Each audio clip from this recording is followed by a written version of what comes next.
Live from New Delhi, you're watching DD India News Hour, India's voice to the world. I'm Abhishek Mahajan. Coming up in the next hour. Donald Trump warns Russia of sanctions if no peace deal made in 2 weeks. Zelensky accuses Putin of doing everything to stop trilateral summit. Russia says agenda not ready for Zelensky meeting. Canada drops retaliatory tariffs on US goods compliant with free trade deal. Tariffs on steel, aluminium and autos to remain in place. Trump welcomes the move. Former Sri Lankan President Ranil Wickremesinghe arrested over charges of misusing public funds to remain in police custody until August 26th. India celebrates the second anniversary of its glorious Chandrayaan-3 landing on Moon as National Space Day. The celebrations carry the theme Aryabhat to Gaganyaan, ancient wisdom to infinite possibilities.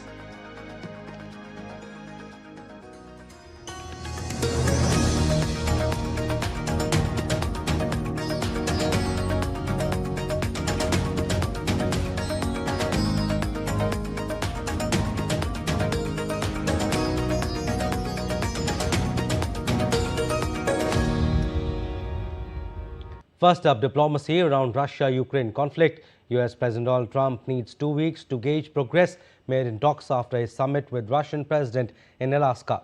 Trump has also raised the prospect of imposing sanctions on Moscow. He was unhappy about Russia's strike on an American factory in Ukraine this week, which caused a fire that injured some of the facility's employees.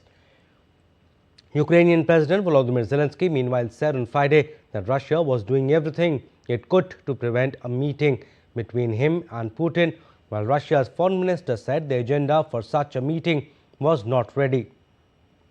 Trump had taken sanctions off the table in preparation for his summit in Anchorage with Putin, but at the same time, White House event where he mentioned possible sanctions, he showed a photograph of his meeting with Putin on the red carpet in Alaska, saying Putin wanted to attend the World Cup 2026 soccer tournament in the US. I'm not happy about it, and I'm not happy about anything having to do with that, but we'll see what happens. I think in 2 weeks we'll know which way I'm going, because I'm going to go one way or the other, and they'll learn which way I'm going. Well, then I'm going to make a decision as to what we do. And it's going to be a very important decision. And that's whether or not it's massive sanctions or massive tariffs or both. Or do we do nothing and say it's your fight? Meanwhile, Russian President Vladimir Putin is hopeful of improving Moscow's relations with Washington, saying there was light at the end of the tunnel in respect of their relations and that the two countries were discussing joint projects in the Arctic and Alaska. Putin visited the town of Saro on Friday, where one of Russia's key nuclear weapons enterprises is located. During his visit, Putin toured an exhibition about scientific and educational infrastructure in closed cities. Both Russia and the United States have said they see enormous economic opportunities if they can normalize relations after ties plunged to a post-Cold War low because of the conflict in Ukraine. At a press conference following the visit, Putin said he was sure that US President Donald Trump's leadership qualities would help in restoring relations from recent lows. Рассчитываю на то, что вот первые шаги, которые были сделаны, они это только начало к полномасштабному восстановлению наших отношений. Ну, не от нас это зависит от наших, прежде всего, западных партнеров в широком смысле слова, потому что Соединенные Штаты тоже не связаны определенными обязательствами в рамках различных объединений, в том числе Североатлантического блока. Поэтому именно от руководства Соединенных Штатов сейчас зависят следующие шаги. Но я уверен, что лидерские качества действующего президента Трампа, они являются хорошим залогом того, что отношения будут восстанавливаться. И надеюсь, что темп нашей совместной работы на этой площадке. Moving on to West Asia situation, Prime Minister Benjamin Netanyahu said on Thursday that Israel would immediately resume negotiations for the release of all hostages held in Gaza and an end to nearly 2-year-old conflict, but on terms acceptable to Israel. It was Netanyahu's first response to a temporary ceasefire proposal, but put forward by Egypt and Qatar that Hamas accepted on Monday. Israel will dispatch negotiators to talk once a location is set. Speaking to soldiers near Israel's border with Gaza, Netanyahu said he was still set on approving plans for defeating Hamas and capturing Gaza City, a densely populated center at the heart of the Palestinian enclave. While in the United States, Donald Trump reiterated his administration's commitment to resolving the ongoing hostage crisis in Israel, Trump emphasized his role in previous hostage release and assured families that efforts continue to secure the remaining captives. The situation has to end. It's extortion and it has to end. And we'll see what happens. I actually think they're safer in many ways if you went in and you really went in fast and you did it. And people can't forget October 7th, remember that. I'm friendly with all groups. Now, Dutch Foreign Minister Casper Wellkamp resigned on Friday after a cabinet meeting failed to agree to sanctions against Israel. The centre-right New Social Contract Party, of which Wellkamp is a member, withdrew from the governing coalition after the resignation, adding to growing political chaos in the country. Wellkamp had said on Thursday that he wanted new measures against Israel over its iron-fisted tactics in the Gaza war against Hamas. Last month, the Netherlands declared far-right Israeli ministers Itamar Ben-Gvir and Bezalel Smotrich persona non grata. It was also among 21 countries that signed to a joint declaration on Thursday condemning Israel's approval of a major West Bank settlement project as unacceptable and contrary to international law. Prime Minister Dick Schoof told the Dutch Parliament that he regretted the resignation of Wellkamp and the withdrawal of his party. Now, Canada is removing all tariffs on U.S. goods that are compliant with the existing North American Free Trade Agreement. Speaking to reporters a day after a lengthy call with Trump, Prime Minister Mark Carney said Canada has the best deal of any country with the United States right now. Carney said he was matching exemptions affirmed earlier this month by Washington, while President Donald Trump called the move nice, quote-unquote. Following a series of agreements the United States has signed with major partners, including European Union, Carney said the average tariff rate on goods entering the United States from around the world was now at 16%, up from 2% before Trump took office. The U.S. tariff rate on Canadian goods was 5.6%, the Prime Minister said, adding 85% of our trade is tariff-free. In this context, and consistent with Canada's commitment to CUSMA, I'm announcing today that the Canadian government will now match the United States by removing all of Canada's tariffs on U.S. goods specifically covered under CUSMA. So in short, the situation we're in now is that Canada and the United States have reestablished free trade for the vast majority of our goods. And former Sri Lankan President Ranil Wickremesinghe was remanded to police custody until August 26th on charges of misusing public funds. Wickremesinghe was arrested after appearing before the Criminal Investigation Department and later produced in the Colombo Fort Magistrates Court. Ranil has sought bail, citing health conditions including heart disease and cancer of his wife. Police have filed 3 charges against the 76-year-old, including 2 counts under Sri Lanka's Penal Code and 1 count under Public Property Act. The allegations center on a 2023 trip to London, where Wickremesinghe attended the PhD graduation of his wife at the University of Wolverhampton. Investigators claim about $50,000 in state funds were spent on airfare, accommodation and related costs, despite the visit having no official purpose. Wickremesinghe, who served as president from 2022 to 2024, was arrested after being questioned by the Criminal Investigation Department. His United National Party insists no public funds were misused, releasing an invitation from the university addressed to the President and First Lady.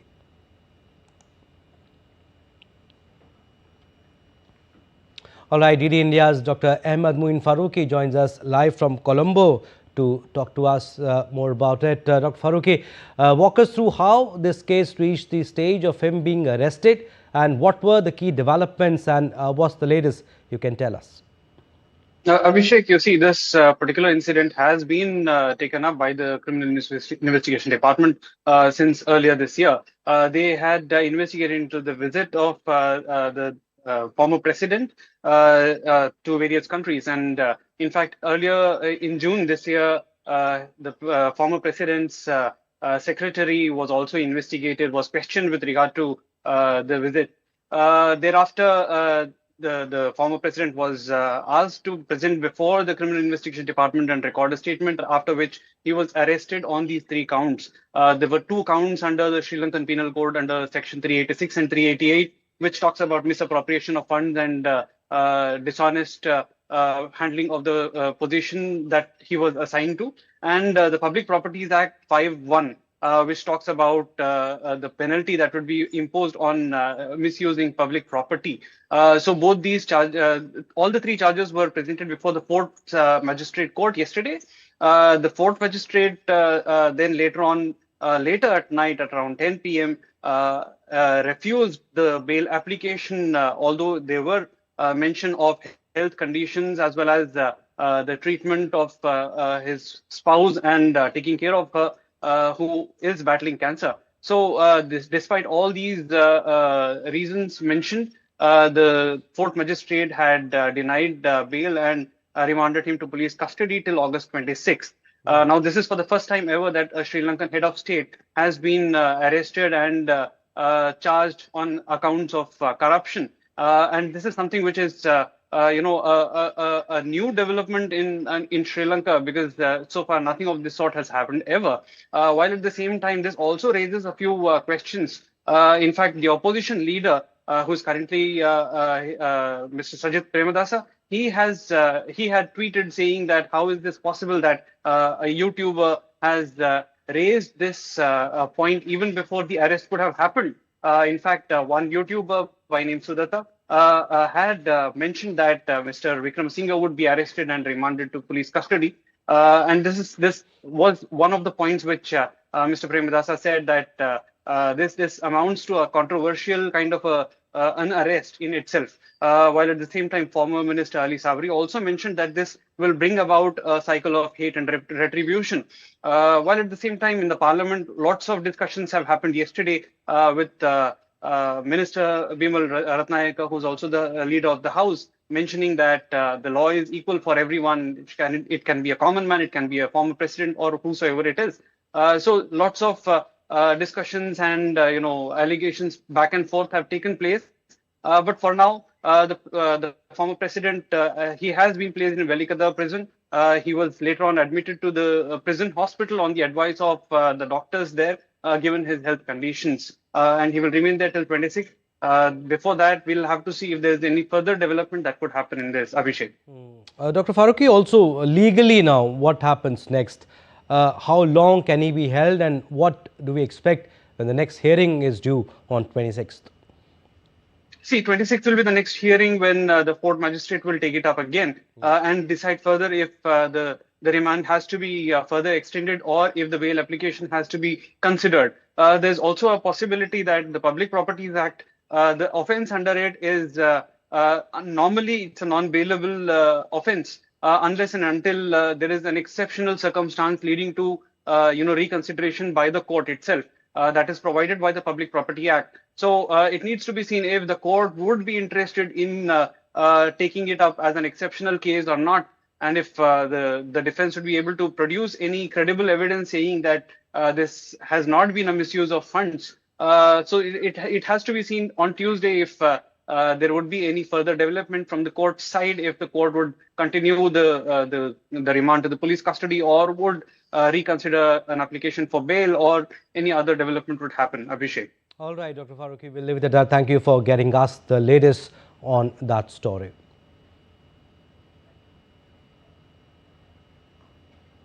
All right, moving on. U.S. Secretary of State Marco Rubio met with South Korea's Foreign Minister Cho Hyun in Washington on Friday. The two leaders discussed ways to advance the bilateral alliance as they fine-tune the agenda for the planned summit between President Lee Jae-myung and Donald Trump. South Korean Foreign Minister and his U.S. counterpart held the talks just 3 days ahead of the summit. Trump and the South Korean president are expected to discuss joint efforts to modernize the bilateral alliance in a summit talks on Monday. And South Korean military fired warning shots on Tuesday in the border area with North Korea and called it a deliberate provocation.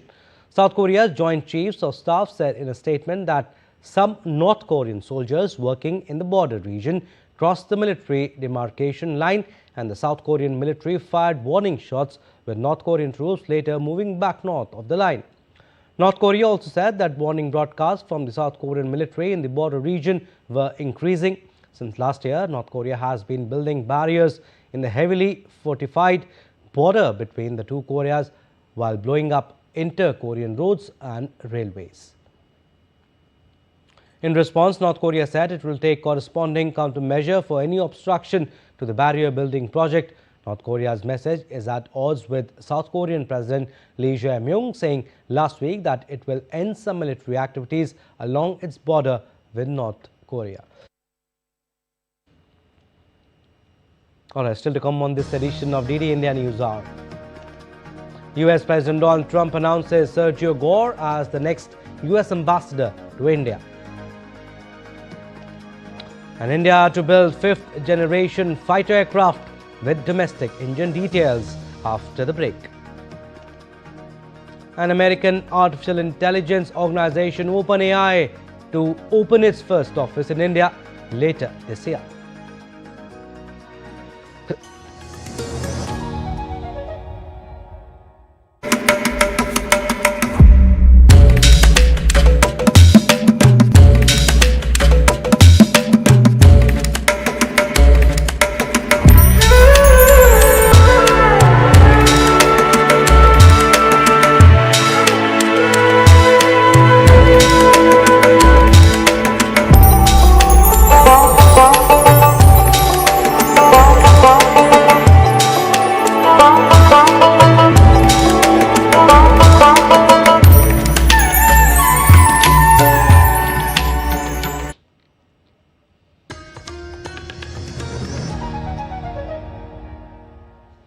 Welcome back. You're watching DD India News Hour. I'm Abhishek Mahajan.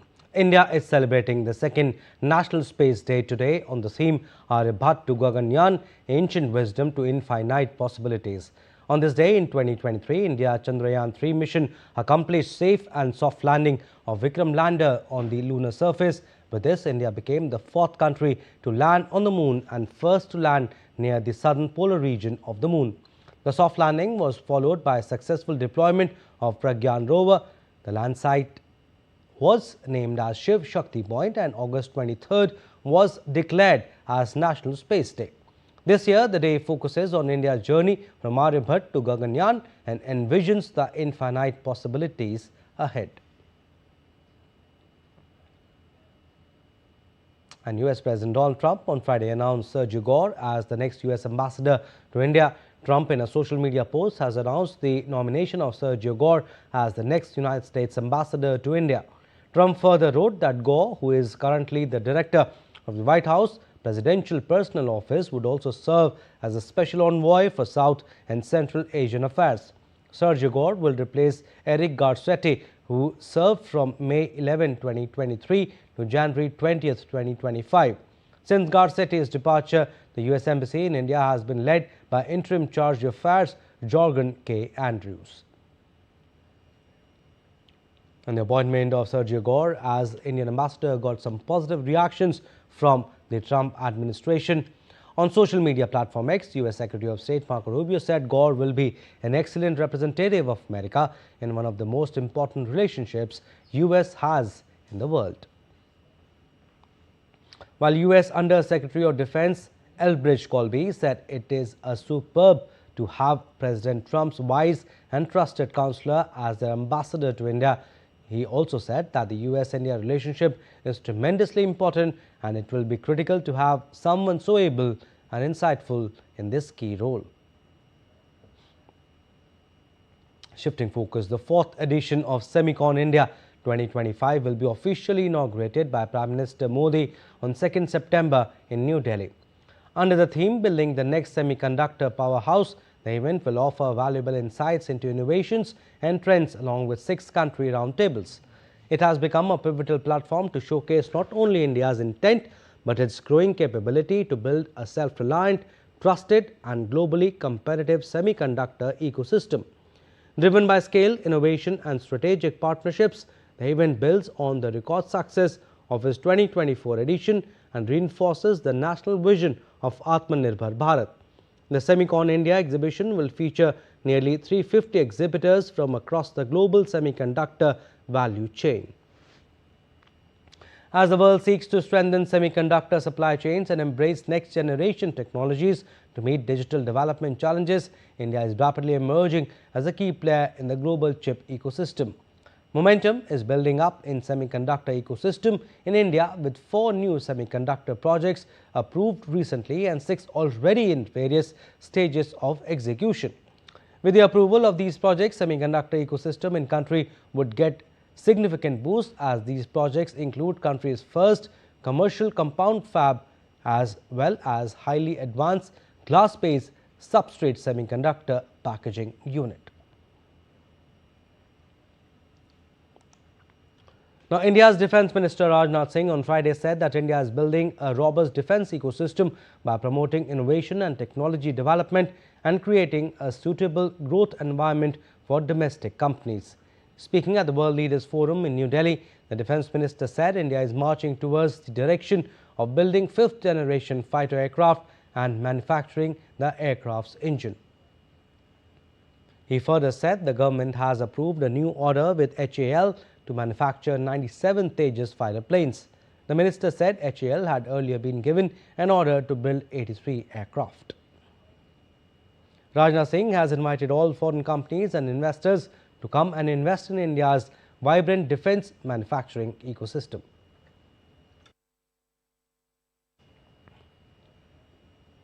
Now, American artificial intelligence organization OpenAI is opening its first office in India later this year. Giving the information, CEO Sam Altman said that he will also be visiting next month. He added that AI adoption in India has been amazing to watch. ChatGPT users grew 4 times in the past year and they are excited to invest much more in India. No order has been issued to lift the ban on TikTok. The government has clarified that it has not issued any unblocking order for TikTok and any such statement or news is false and misleading. It is to be noted that TikTok website is not allowing access further than the homepage. The TikTok mobile app is still completely inaccessible in India. TikTok, along with 58 other Chinese apps, were banned in India in June 2020, citing concerns over data security and privacy.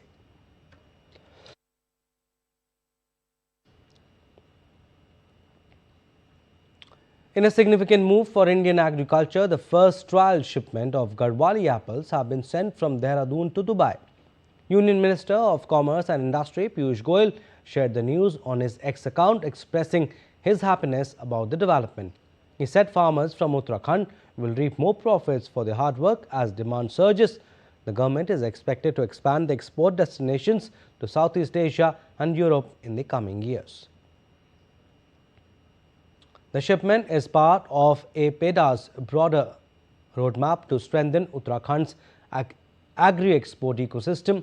Going forward, the authority will focus on promoting millets, coarse grains, organic produce, pulses, citrus fruits, kiwi, herbs and medicinal plants from the state. While in orbit, India's astronaut Shubhanshu Shukla tried to capture pictures and videos so that he could share this journey with everyone. 19-second time-lapse video of Bharat was taken from space.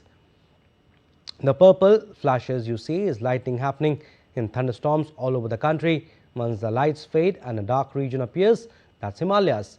As astronauts cross over, you see light starts to flood in because you are witnessing a sunrise in orbit. Also notice the stars in the background. It truly is a mesmerizing dance of natural elements, turning it into one beautiful spectacle. With the video, everyone can feel as if they were sitting in the cupola, that the window in ISS, and witnessing it themselves.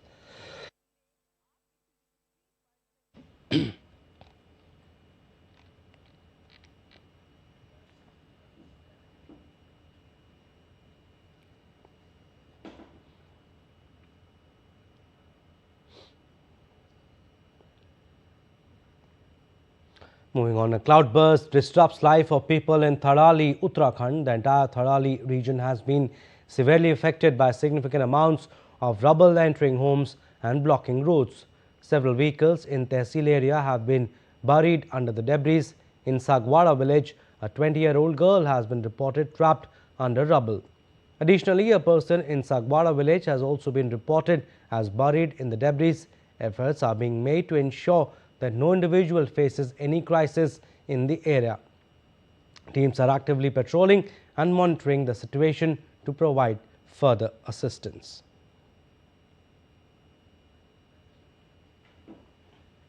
Now, Chief Minister of Uttarakhand, Pushkar Singh Dhami, condemned the cloudburst that occurred late last night in Tharali. On social media platform X, Pushkar Singh Dhami said, and I quote him here: "Late last night, a tragic report of a cloudburst was received in Tharali area of Chamoli district. The district administration, SDRF and police have reached the spot and are engaged in relief and rescue operations. In this regard, I am in constant contact with the local administration and I am personally closely monitoring the situation. I pray to God for everyone's safety." Unquote.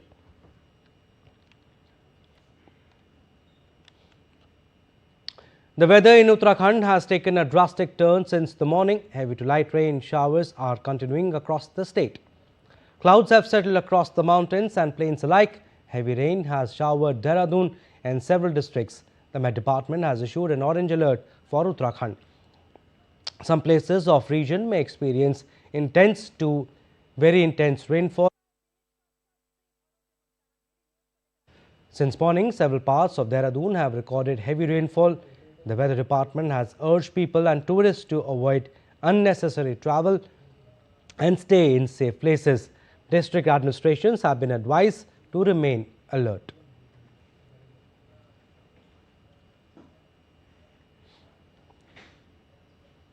And in the wake of recent monsoon-triggered disasters across various parts of India, the Integrated Control Room for Emergency Response held a key seminar in New Delhi on Friday. The seminar provided an opportunity to learn about technological advancements in the field of disaster management. The seminar was attended by scientists and domain experts from NRSA, IMD and CWC who provided valuable inputs on various disaster-related subjects and early warning system. All right, we are slipping into a very short break. On the other side, more stories. Keep watching DD India News Hour.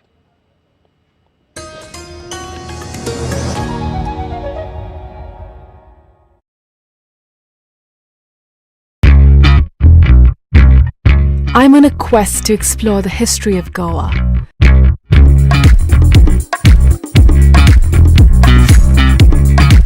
A land steeped in diverse and intersecting cultures and traditions.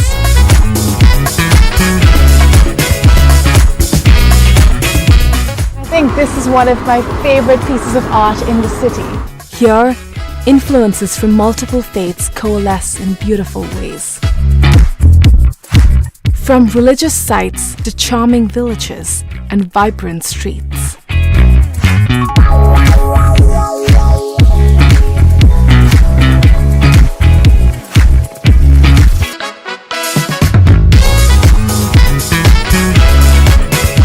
Watch Postcards from Goa on National Geographic. Welcome back. You're watching DD India News Hour. I'm Abhishek Mahajan.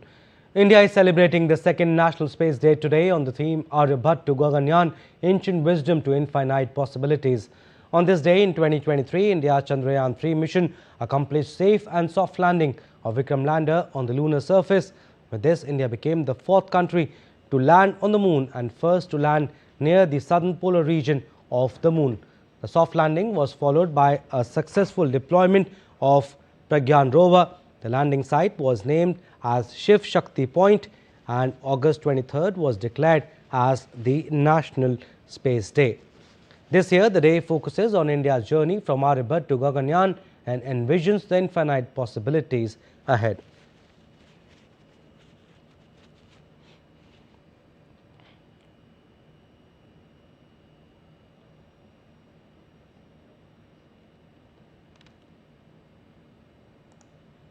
Alright, so India is celebrating the second National Space Day today, and the theme is Aryabhat to Gaganyaan, Ancient Wisdom to Infinite Possibilities. And in 2023, remember, India's Chandrayaan-3 mission accomplished safe and soft landing of Vikram lander on the lunar surface. And with this accomplishment, India became the 4th country to land on the moon and first to land near the southern polar region of the moon.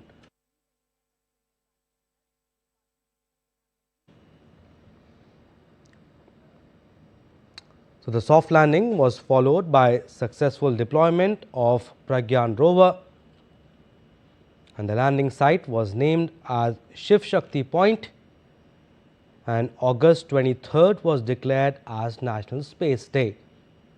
Like we said, the theme of this year's celebration is Aryabhat to Gaganyaan, Ancient Wisdom to Infinite Possibilities, and theme links ancient astronomy with India's future in human space flight.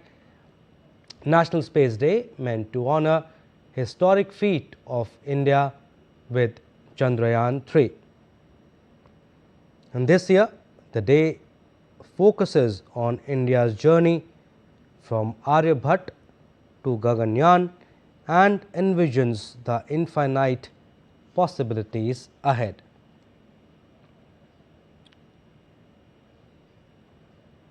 The second National Space Day today. The focus, like we said, is on India's journey from Aryabhat to Gaganyaan, and the focus also on envisioning infinite possibilities ahead. In 2023, India became the 4th country to land on the moon and the first nation to land on the southern polar region of the moon.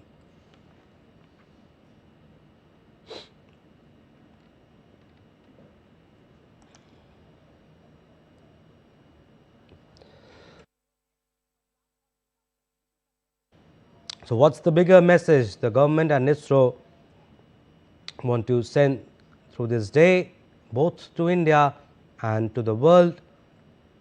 And the big message is being sent to the young children and also to the youth, to the young scientists through this day.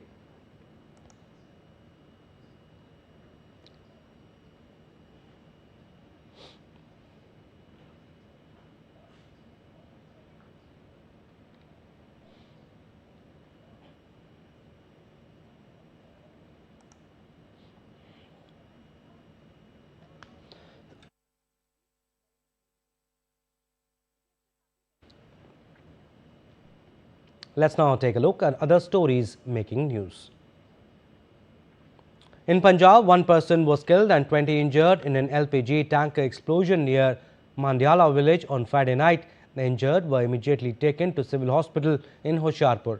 The State Disaster Response Force is monitoring the situation. Fire tenders from nearby towns were deployed to manage the blaze. Authorities have instructed gas depot officials to investigate the cause. The 84th Battalion of the Central Reserve Police Force inaugurated an open-air sports arena in Chenab region of Jammu and Kashmir. This arena aims to ensure that all unit personnel can maintain their fitness to effectively handle duties and challenges. The inauguration ceremony also highlighted the importance of mental freshness. Over 4,000 participants gathered in Rohini Zone in Delhi for the Delhi Freedom from Garbage campaign, forming a mega human chain to promote a clean and green Delhi. The event featured Nukkad Nataks and school drives.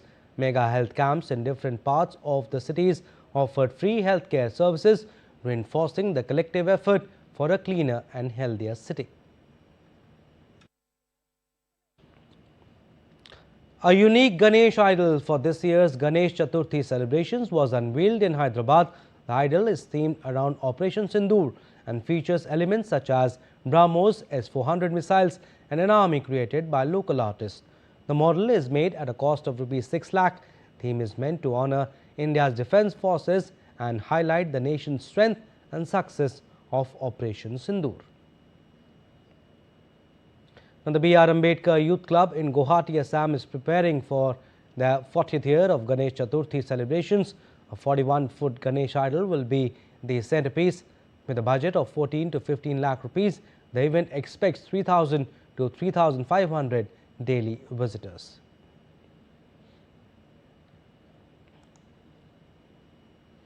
And Prime Minister Narendra Modi will be beginning his two-nation Japan and China visit from 29th August to participate in key summits. Visiting at the invitation of Japanese counterpart Shigeru Ishiba, this will be PM Modi's 8th visit to Japan and the first summit with Ishiba. During his two-day visit to Japan, PM Modi will attend the 15th India-Japan Annual Summit, besides reviewing the special strategic and global partnership with his counterpart. They will also discuss issues of regional and global importance.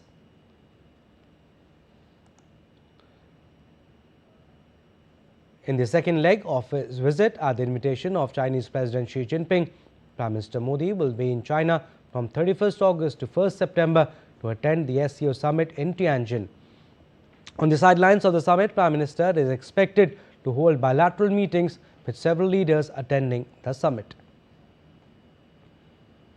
And India has been a member of SCO since 2017. It held the presidency of the Councils of Heads of State of SCO during 2022-23. And President Draupadi Murmu has given her assent to the landmark Online Gaming Bill 2025, officially turning it into law. The legislation bans money-based games and introduces strict penalties for platforms, advertisers and financiers. At the same time, it seeks to promote safe digital gaming like esports and protect users, especially the youth, from serious harm. President Draupadi Murmu has approved the landmark Online Gaming Bill 2025 passed by the Indian Parliament recently. The legislation outlaws money-based games with severe penalties for service providers, advertisers and financiers. Aiming to promote esports and regulate online gaming, the bill received broad national support. Of course, we also have to draft the rules and issue the rules which are required to be drafted and issued. We will see what the requirements are and understand how the transition is to be handled. If you look at the online gaming, that has caused so many children to get almost addicted to this platform. I think it's a very unnatural upbringing, because we would want our children to be playing in fields, enjoying their childhood, rather than being completely addicted to online gaming. So many people have also committed suicide and have been in debt. So this bill will take up the youth's direction, or rather, let me say, the youth in the right direction. The online gaming sector has become a significant part of the digital economy and is divided into three key segments: esports, which involve competitive digital tournaments; online social games, which are safe, skill-based games for entertainment and interaction; and online money games, which involve heavy financial stakes. The money-based games have caused serious harm, including addiction, financial loss and suicides. With over 45 crore people affected and losses exceeding Rs 20,000 crore, the government has moved to ban online money games and close legal loopholes. One tragic case from Doordarshan, Maharashtra involved a young man burdened by gaming-related debt, poisoned his wife and 2-year-old son before taking his own life. केंद्र शासन ने जो निर्णय लिया है वो मोदी साहब और अमित शाह साहब ने वो भी अच्छा निर्णय लिया है। ऐसे हमारे गांव में हुआ है, किसी के गांव में मत होना, इसके वास्ते केंद्र शासन ने पूरा निर्णय अच्छा तरफ से लिया है। The government introduced robust legislation to tackle such growing threats. The Online Gaming Bill 2025 marks a turning point in addressing the dark side of digital gaming. By enforcing strong regulation, the government aims to safeguard users, especially the youth, from financial and psychological harm. Bureau Report, DD India. Now, the Goods and Services Tax Council will hold its 56th meeting on September 3rd, 4th in New Delhi. During the two-day meeting, the GST Council is expected to discuss the recommendations of the various groups of ministers it has constituted, including the issue of reforming the GST system into a two-rate structure in line with the central government's recommendations. Prime Minister Modi had in his Independence Day speech spoken about the centre's Deepavali gift of next generation GST reforms. Later that same day, the Ministry of Finance said it had sent its proposals for a two-rate GST system to the GOM on rate rationalization.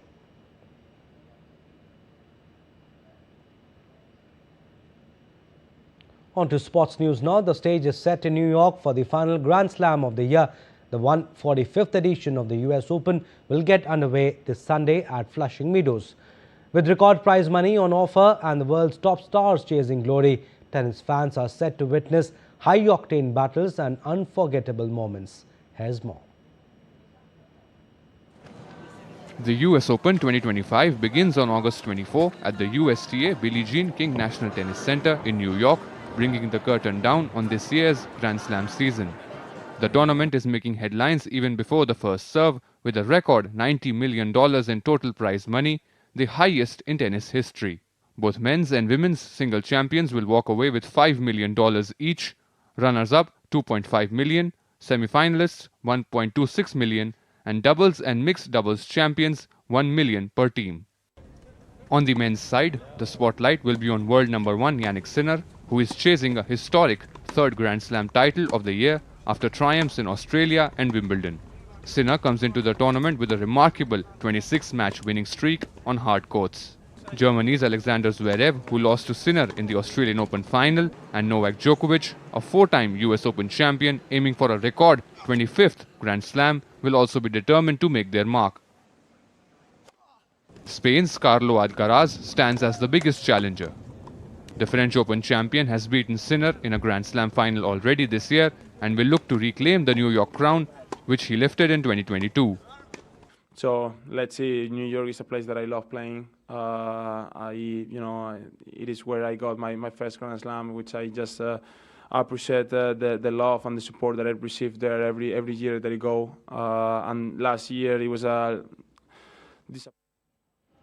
All right, we'll cut across to Prime Minister Narendra Modi's message on National Space Day.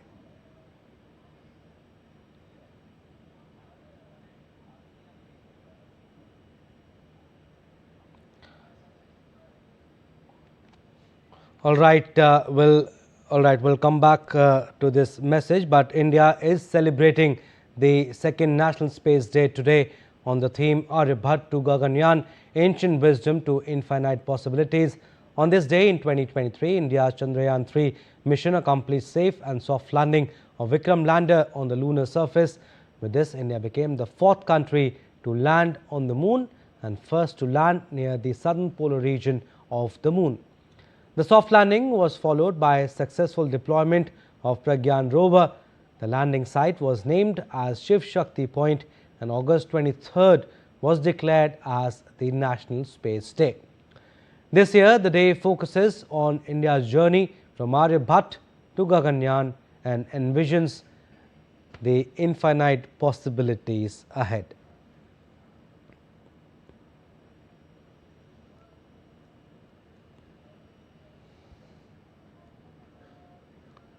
The second Space Day today, and like we said, the theme is Aryabhat to Gaganyaan, Ancient Wisdom to Infinite Possibilities.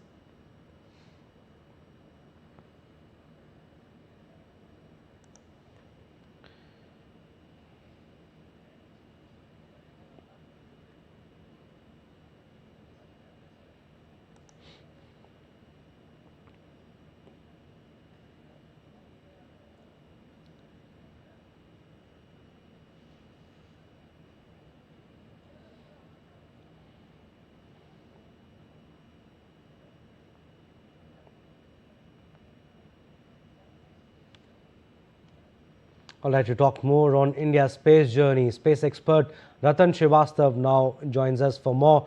Welcome, sir. Welcome to DD India. Appreciate you giving us your precious time. How does India's journey from Aryabhat to Chandrayaan-3 and now Gaganyaan reflect the country's larger vision in science and technology? Thank you, Abhishek, and congratulations on the second National Space Day, which you celebrate today by the successful landing of Chandrayaan-3 on August 23rd, 2023, which is a huge, big event as far as India is concerned, because we only started our journey, as you said, from Aryabhat in 1975, when we first sent Aryabhat into space as a satellite. But having said that, we have made giant strides in the last 10 years or so, I would say, as the chairman ISRO has also said the other day, in doubling the emissions which have happened between 2000 to 2014. And those missions have been doubled up within the last 10 years. And as we know, we have ambitious programs right now going forward, not only with the Gaganyaan, which obviously we are looking very eagerly forward to, but also the Bharat Space Station. We would be just a handful of clutch of countries, apart from ISS and China, to set up a space station. So I think we must give credence to what we have been able to achieve indigenously without support from any other country. But at the same time, we have been generous enough to share the knowledge that we have gained and the strides that we have made with the entire world in the spirit of Vasudhaiv Kutumbakam. And also, Mr. Srivastav, about the theme, what does the theme Aryabhat to Gaganyaan, ancient wisdom to infinite possibilities mean to you as a space expert? So absolutely, ancient wisdom, as we say, our rishis could probably, knew more about astronomy and about about how the planets functioned and about how the Earth is. And when people were talking about the Earth is flat, we said, no, it's not. So I think the ancient wisdom that we have in our Vedas and the Vedic knowledge that we have about science, about astronomy, about the planets and the planetary alignments is something that probably we need to be proud of. And how we have matched it up with modern technology to make our own rockets, to make our own satellites, and now even making our own space station is a giant stride. But I see it as a continuum, as something which has probably started millions of years back, and we are taking it forward by means of modern science and technology to make our name into the handful of countries which are spacefaring nations. And also, Mr. Srivastav, how do you think Chandrayaan-3's success changed the way the world looks at India's space program now? So Chandrayaan's success, every success is, preceded by some hard lessons. And you probably know that we didn't have a successful landing prior to Chandrayaan-3. And the lessons that we learned from that, we were able to successfully incorporate in the Chandrayaan-3.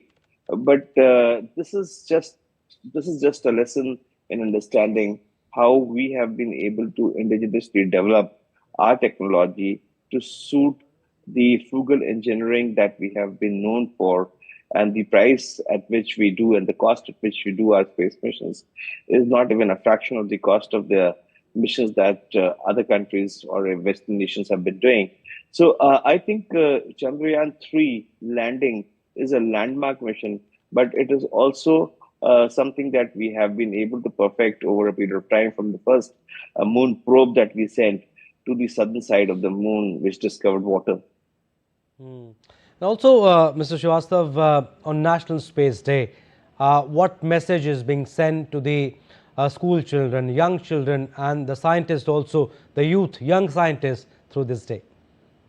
Absolutely. I think one of the main reasons that we celebrate the National Space Day, apart from the fact that this is to celebrate our soft landing on the southern side of the moon by Chandrayaan-3, is also to probably prepare a next generation of and inspire and motivate the next generation of astronauts, cosmonauts, as well as scientists who would probably take forward the great work which is being done by ISRO, and also, the reason that we have an IIST and the Institute of Space Technology and the new startups which are coming up, incubated by the IITs. So I think when we have something like this to celebrate, the children as well as the young minds get ignited and they get motivated to see space as something which is interesting, as well as from the career point of view. And also, space achievement, Mr. Srivastav, is often linked with national pride. But how does it also contribute to everyday life, be it communication, weather, agriculture, maybe disaster management? So I think one thing, Abhishek, is very clear that space touches everyday lives. And what is the benefit of having a space program if it is not able to benefit the lowest common denominator in our country and our citizens? So I think whether it is communications, which probably you touched upon, it is surveillance, which is a different aspect of it, the Earth observation, which is the weather part of it, as well as prediction of natural disasters. And I mean, what better can we talk about than the STAR satellite, which has just gone up and started functioning? That is a huge mission, and that is going to help not only India but the entire world when we'll be able to predict what is happening in terms of the climate changes on Earth, as well as probably predict what kind of disasters could happen, including glacial melting. In addition to that, it helps us in everyday work. For example, even in agriculture or in plantations or in coastal mapping, everything is by satellites today, and we need more satellites than ever before. Although the space is getting crowded in the low Earth orbit, to help us and help the citizens of the country, achieve our ease of living of daily lives. In addition, of course, to doing navigation, which is again something which we probably need to have our own system to support our daily needs. And Mr. Srivastav, also, I mean, we have been talking about this. India has made remarkable strides in space exploration over the years. We spoke about Chandrayaan-3 also. Can you take us through the key milestones that have shaped India's space journey? I think the first, of course, has to be the indigenous satellite. But having said that, I think the journey of making the SLVs, which was the initial launch vehicles that we started making, and obviously we had a lot of failures in that. We had to perfect our own systems.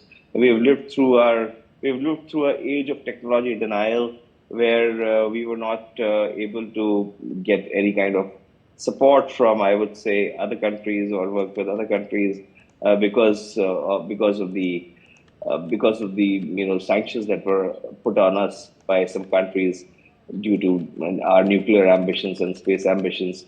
But apart from perfecting the SLVs, moving on to PSLVs, then taking loads which were like up to 1,000 kgs to more. We can take up to 5,000 kgs now, and we are now even looking at building up a rocket which could be equal to 40 stories building, and it could take about 75,000 kgs of material into the space. This journey has been long, but I think one of the most important landmarks of this journey would be the development of the indigenous cryogenic engine that we have today, Vikas engines.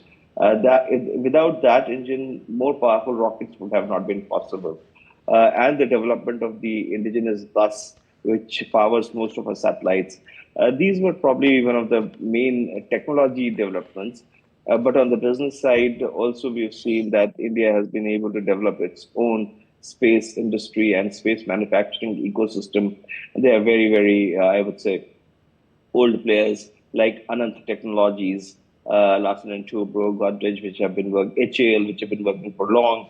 But the new startups are also playing a huge role in both on the rocketry side as well as on the satellite side, as also on the apps and the imagery side. So I think it's a continuum, and we would like to see more development happening in the country. And once we have our own Bharat space station, we should be able to maintain the space station like US does today, or Russia has been doing with the ISS, because ISS is going to be retired very soon. And also, Mr. Srivastav, talking about the space technology, space industry, with rapid advancements in space technology, how has India been adapting to the ever-evolving space industry, I should say, and what innovations are we most excited about?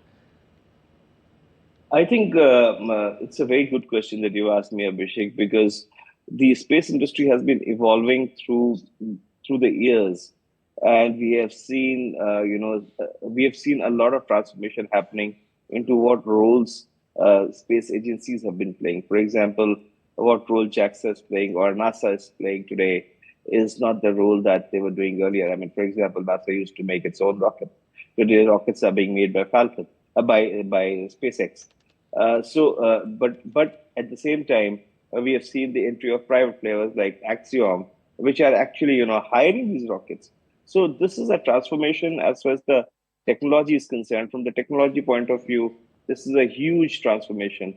From the point of view of commercialization, this is a huge transformation because at the end of the day, we are seeing that the space agencies are doing more and more of the work that they're supposed to be doing, which is science and technology, research and development, validation, interplanetary work. And a lot of work is getting commercialized, in which we probably have more private capital also come in, because space is a technology as well as capital intensive industry. So this would require not only government funding or public sector funding, but also private sector funding, which is also happening as we see today as an international phenomenon, not only in India. We have seen it in the US, like I talked about the SpaceX.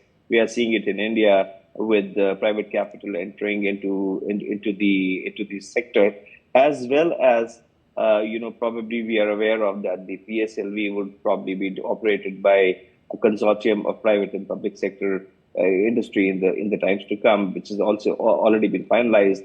In addition, we're going to have SSLV, which will be probably a satellite on demand, a rocket on demand, and it could be definitely be only operated by the private and the public sector and the industry.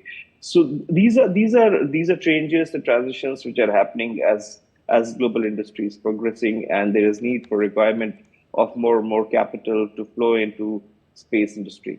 And also, I mean, since we are talking about it, one question, Mr. Srivastav, that comes to the mind is, what role do you see India playing in upcoming global projects, maybe Artemis mission or the exploration of Mars?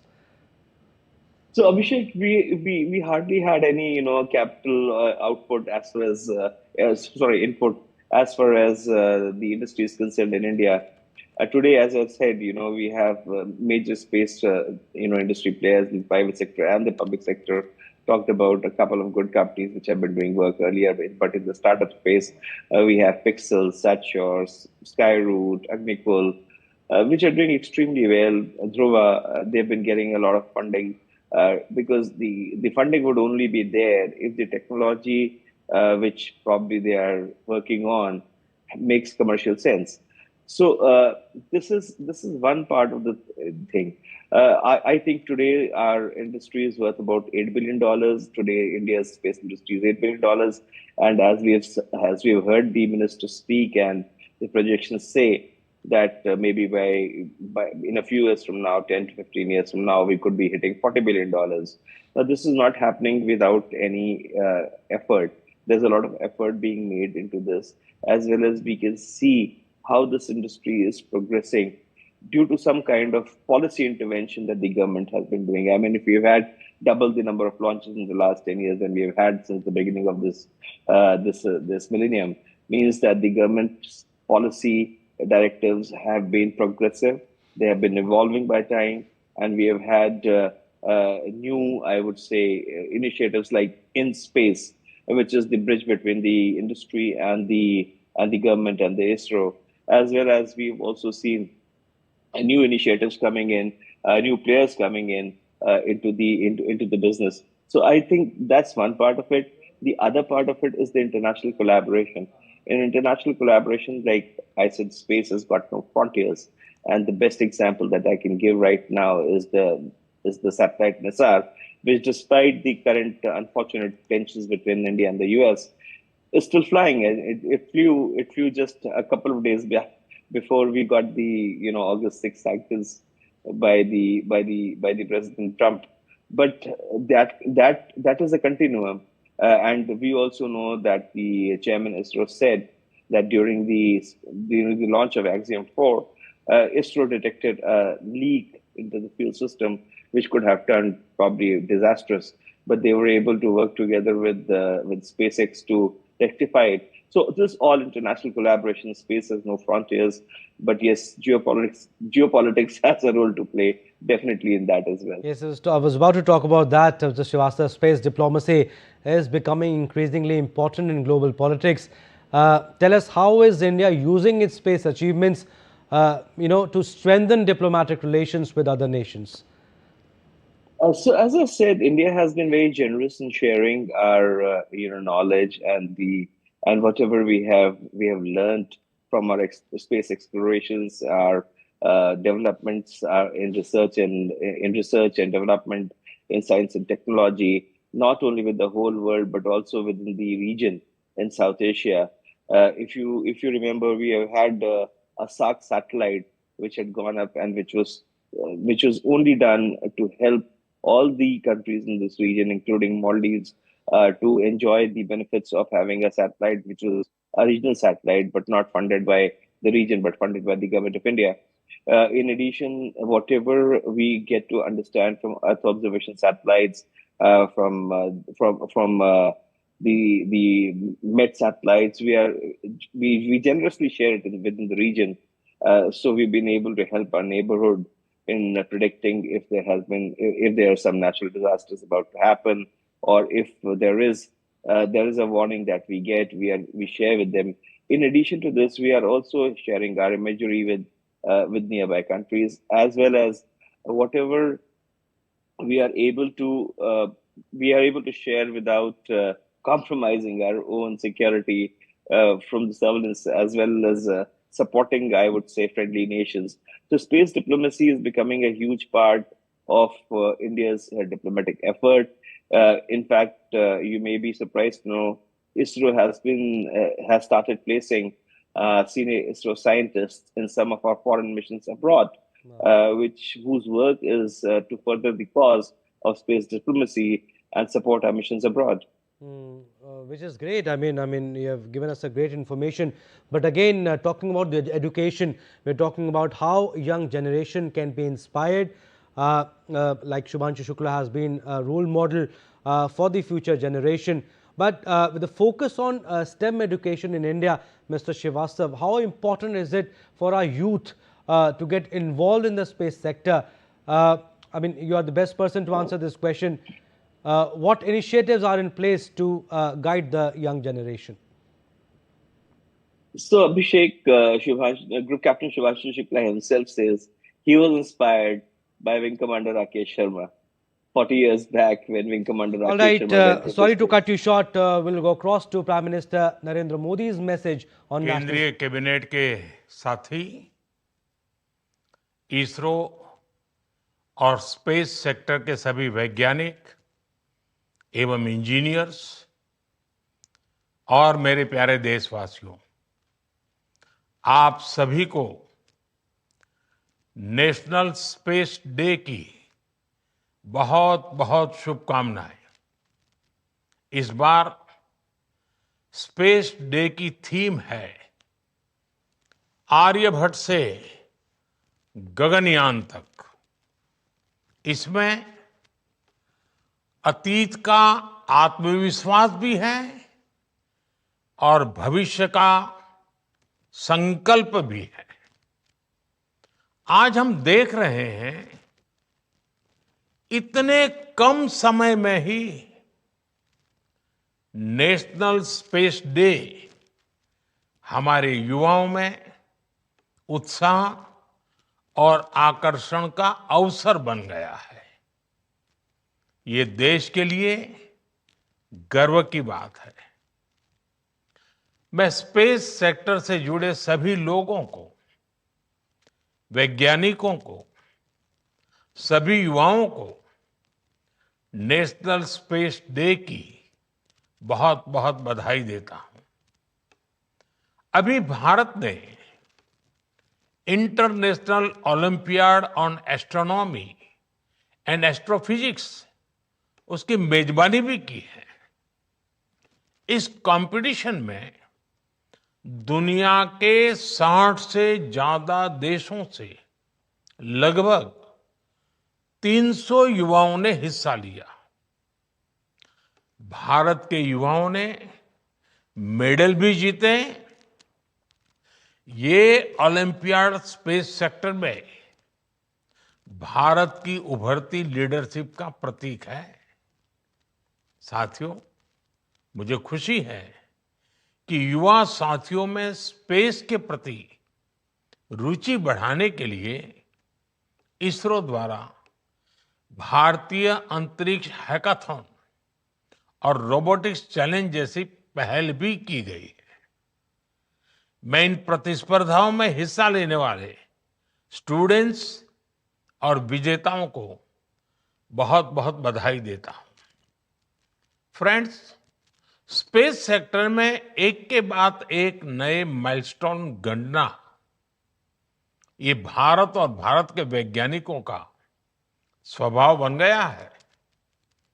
2 साल पहले ही भारत पहला ऐसा देश बना था जिसने चंद्रमा के साउथ पोल पर पहुंचने का इतिहास रचा।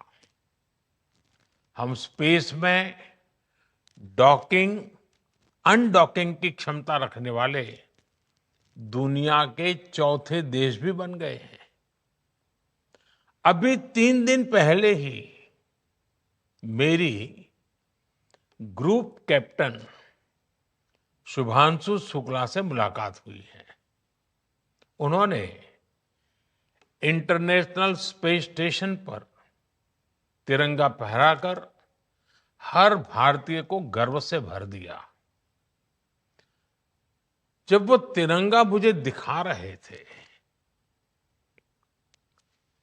वो जो पल थी, जो अनुभूति थी, वो शब्दों से परे है। ग्रुप कैप्टन शुभांशु से हुई चर्चा में मैंने नए भारत के युवा के असीम हौसले और अनंत सपनों को देखा है।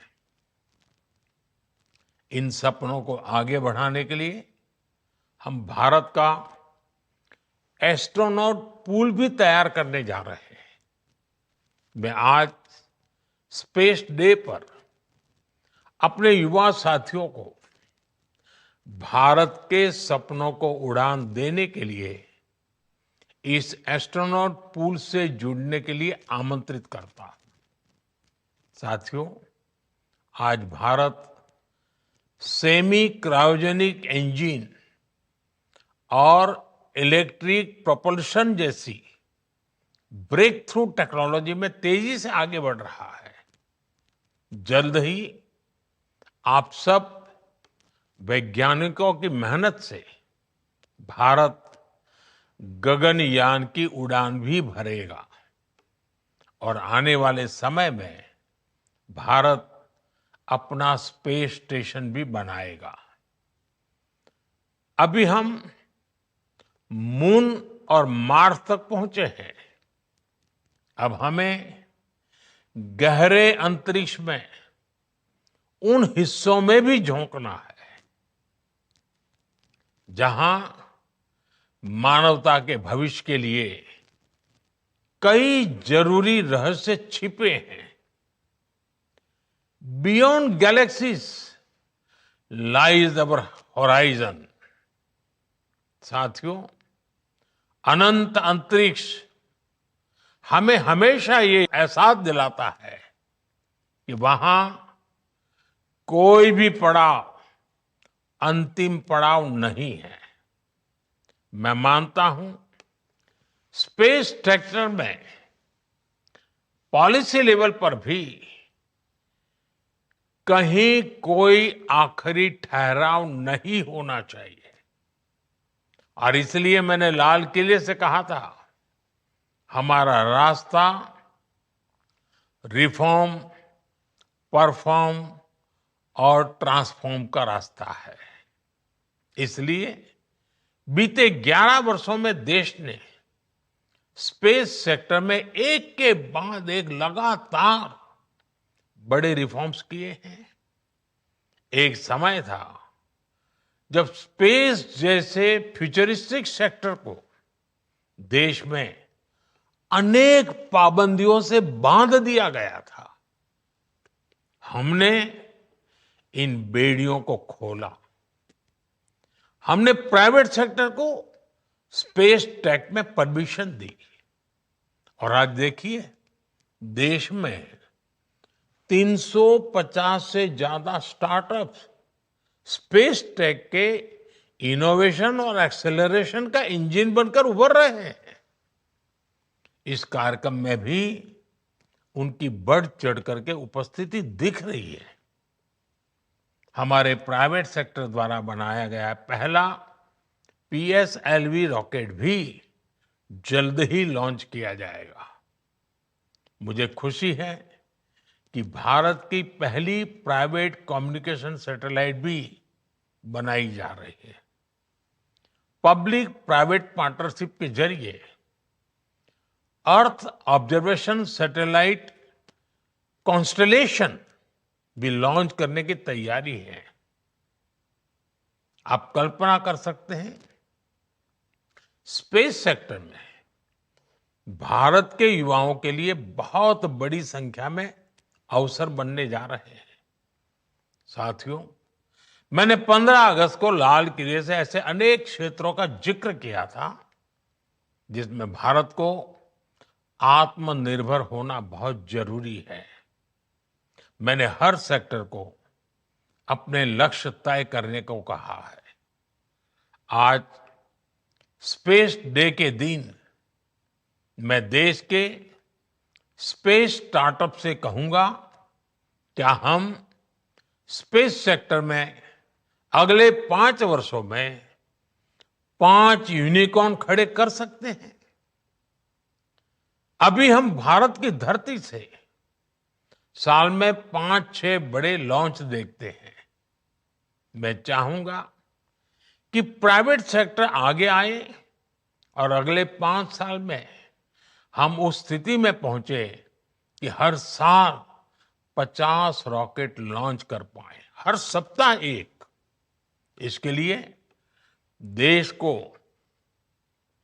जिन नेक्स्ट जन रिफॉर्म की जरूरत है वो करने का सरकार का इरादा भी है और इच्छा शक्ति भी है। मैं आपको विश्वास दिलाता हूं, सरकार हर कदम पर आपके साथ खड़ी है। फ्रेंड्स, भारत स्पेस टेक्नोलॉजी को साइंटिफिक एक्सप्लोरेशन के साथ ही ईज ऑफ लिविंग का भी माध्यम मानता है। आज स्पेस टेक भारत में गवर्नेंस का भी हिस्सा बन रहा है। फसल बीमा योजना में सैटेलाइट बेस्ड आकलन हो, मछुआरों को सैटेलाइट से मिल रही जानकारी और सुरक्षा हो, डिजास्टर मैनेजमेंट हो या पीएम गति शक्ति नेशनल मास्टर प्लान में जियो स्पेशियल डेटा का इस्तेमाल हो। आज स्पेस में भारत की प्रगति सामान्य नागरिकों का जीवन आसान बना रही है। इसी दिशा में केंद्र और राज्यों में स्पेस टेक का इस्तेमाल बढ़ाने के लिए कल नेशनल मीट 2.0 का आयोजन भी हुआ है। मैं चाहूंगा ऐसे प्रयास आगे भी चलते रहें। हमारे स्पेस स्टार्टअप भी नागरिकों की सेवा के लिए नए सॉल्यूशंस दे, नए इनोवेशंस करे। मुझे विश्वास है आने वाले समय में अंतरिक्ष में भारत की यात्रा नई ऊंचाइयों को छुएगी। इसी विश्वास के साथ आप सभी को एक बार फिर नेशनल स्पेस डे की बहुत बहुत बधाई। धन्यवाद। All right, so we just heard Prime Minister Narendra Modi's message on National Space Day. National Space Day has become an opportunity for our youth to be inspired. It is a matter of pride for the country, and he said, I congratulate all the youth associated with the space sector on National Space Day. He said we also hosted the International Olympiad on Astronomy and Astrophysics. Nearly 300 youth participated and won medals too. And this is a symbol of the youthful leadership of India. On this day in 2023, India's Chandrayaan-3 mission accomplished safe and soft landing of Vikram lander on the lunar surface, he said. And with this, India became the 4th country to land on the moon and first to land near the southern polar region of the moon. He also spoke about his meeting with Group Captain Shubhanshu Shukla. He spoke about Gaganyaan, Bharat Space Station 2, and also said that till now we have reached Moon and Mars, still have to reach many more places in the space beyond galaxies, he said.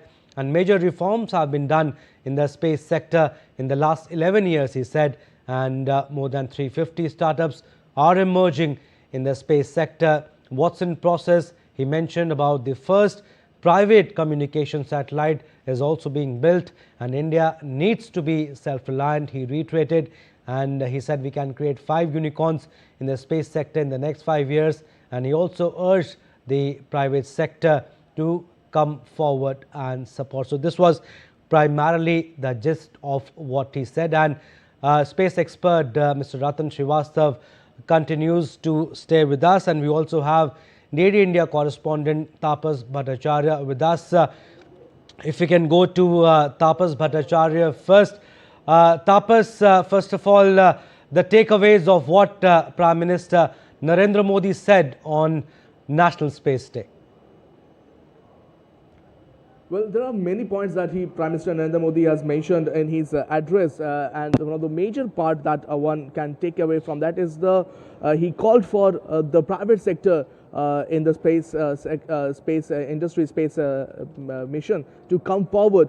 He also mentioned the fact that right now there is a Earth orbit system that they are going to design. In fact, a pixel-led consortium with all the top startups, space startups of the country are currently working, and it's been earmarked for 5 years with 1,200 crore as a budgetary allocation from the government, with this kind of a constellation that is expected to be launched in the next 5 years. So that is one part of it. He mentioned the fact that right now we don't have any unicorn in the space sector. He called for the space industry, the private sector, to come forward and give at least 5 unicorns. And by unicorns, we mean companies whose net worth is over $100 million US dollars. So he called for that in the next 5 years. So, right now India has almost 350 startups here in the country working in space sector.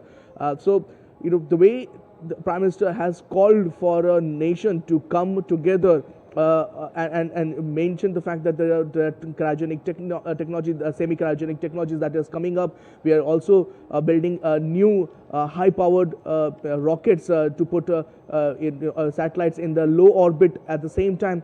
And these things, people may think that these are things that is happening,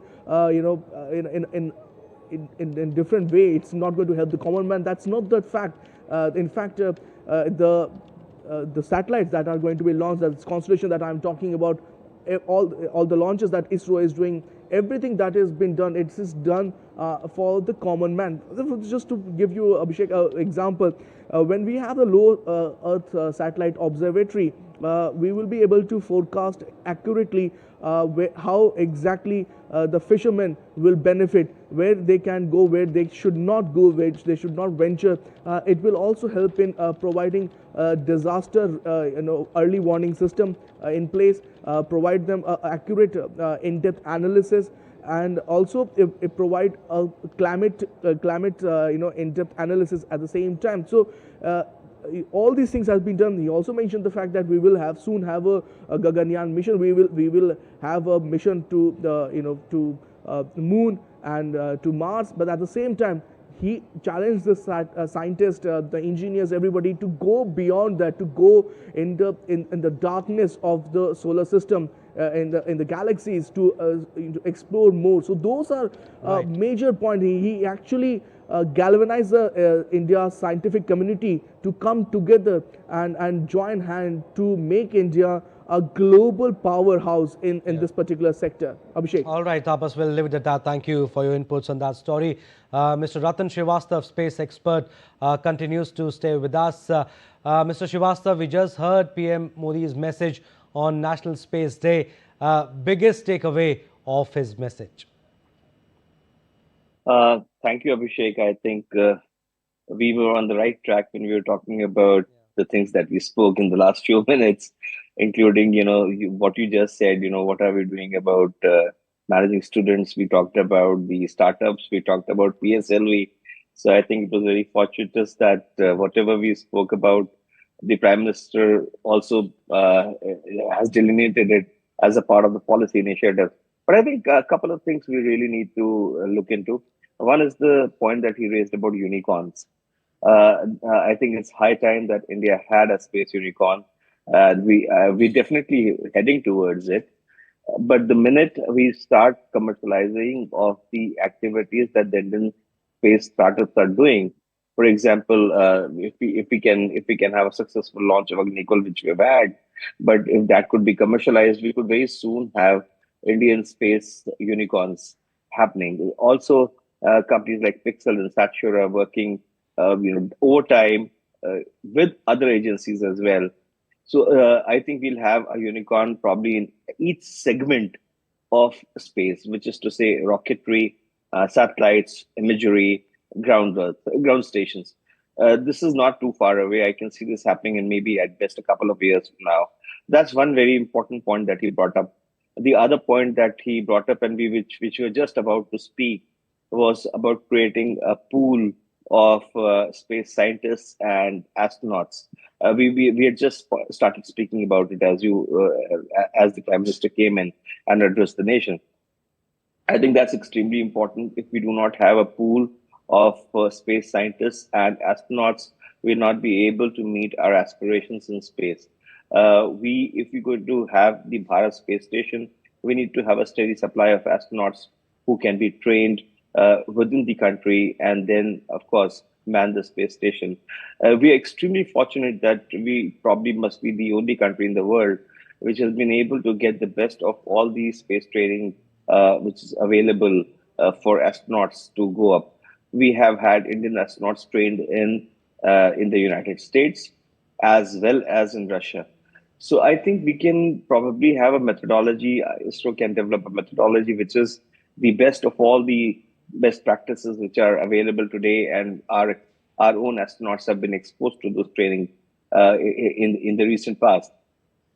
In addition, the purpose which is being served by the IIST, Indian Institute of Space Technology, and IISc, Indian Institute of Science, we cannot talk much about it except the fact that if they were not there, we probably wouldn't have the steady stream of high technology development which is being done and a steady stream of scientists as well as technologists which are being provided not only to the ISRO but also to the industry.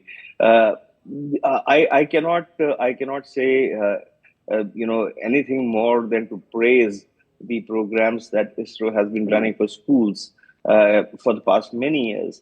We have the ISRO Yuvika program, which even aims at sensitizing students at class 9 level onwards, which is extremely, I would say, fortunate, because if without this kind of a program, ISRO would have not been able to, again, as I said earlier, ignite young minds and make them interested about space. So that's something that ISRO has been doing for a long time. ISRO has been doing space tutor programs. It has been taking out a space on wheels kind of programs. As far as I remember, they have been doing Jigyasa, the Antariksh Jigyasa program, which is primarily to help the students, develop, I would say, space sensitization about what can be done about remote sensing stations and ground stations. In addition, the Government of India as well as ISRO has space scholarships and internships which ISRO offers in various laboratories. So there's so much which is happening, but I think there's much more which can be done. Yes. Like this hackathon that the Prime Minister talked about. He talked about the the recently concluded Olympiad. These are the events which probably generate more participation. So we need more participation apart from more sensitization, as well as taking space as a subject which probably needs to be taught at some point of time in some at least in the STEM syllabus of the schools. That probably also needs to be looked into. Yes, Mr. Srivastava, and the message primarily focused on India's achievements in this space sector and also India's journey from Aryabhat to Gaganyaan. We'll leave it at that. Thank you for your insights, Mr. Srivastava. Thank you. Well, that's all we have in this edition of DD India News Hour. We'll be back with more news as it breaks here on DD India. I'm Abhishek Mahajan from all of us here in Delhi. Thanks for watching DD India News Hour.